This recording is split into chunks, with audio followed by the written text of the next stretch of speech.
Lukáš Krpálek totiž přijal výzvu k souboji od Františka Koudelky.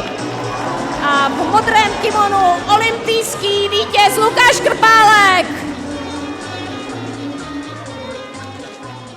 Hadíme.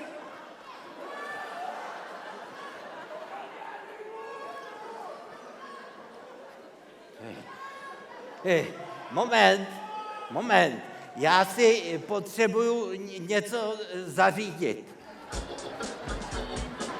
Nechal, tady mám to vše.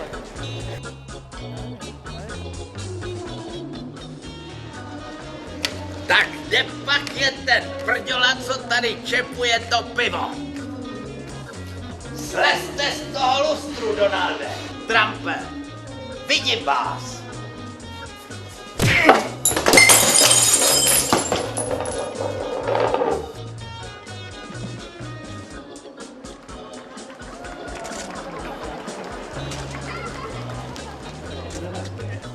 No počkejte, ne takhle.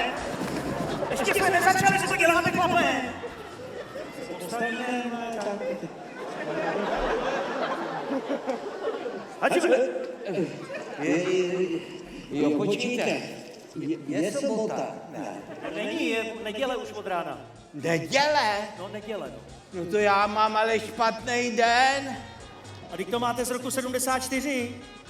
No ale teďka je to stejný. To ne, to já nemůžu takhle. No ne. To, a kdyby za mě někdo jiný, to nejde. Ne, v tomhle případě. Higibake! Vyhrál!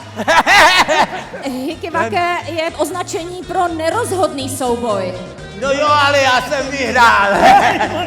Vyhrál.